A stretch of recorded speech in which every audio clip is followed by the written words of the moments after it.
Hello bearded bee people, welcome back to the P&K Bees channel.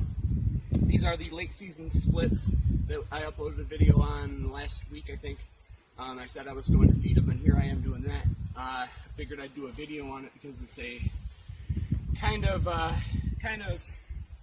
original method of doing mass feeding. I know a lot of commercial beekeepers use the migratory tops and set buckets right over a hole in the migratory top, but that requires a specific piece of equipment, that being that migratory top, that a lot of hobbyists don't own.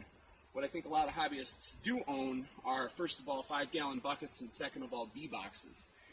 So what we do, and I've done a video on this in the past, I'll put a link in the description, but what we do is drill little holes inside of the outer rim here, because these rims are subdivided by little supports.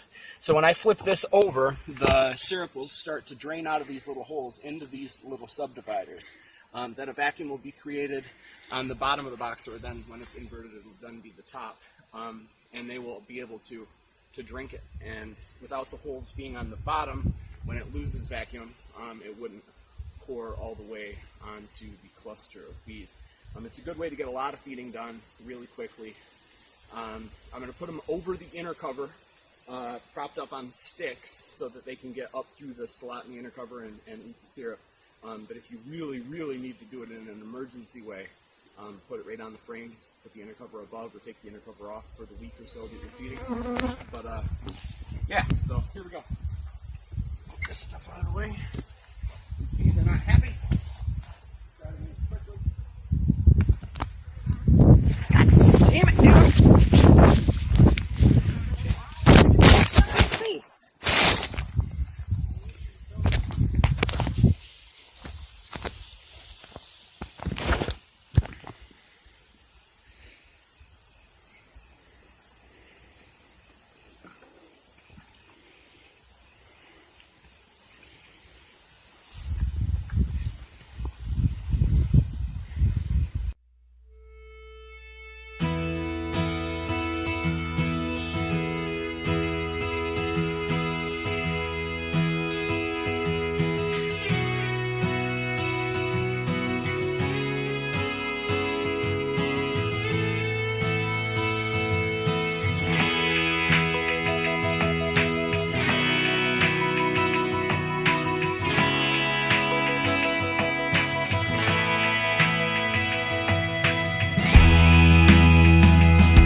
So that's how we do a lot of feeding really quickly. Rather than having 2 gallons and a $40 hive top feeder, you know, it's a couple dollars at Walmart for the 5-gallon bucket and some extra boxes that I hope you already have.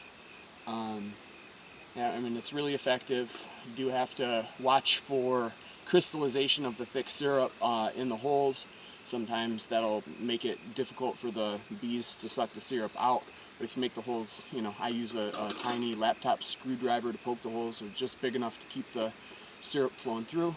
But it's 2 to 1 as always in the fall, so it's the thick syrup rather than the thin stuff. We want them to store it, not use it to produce wax and brood and stuff. But yeah, that's how we do it.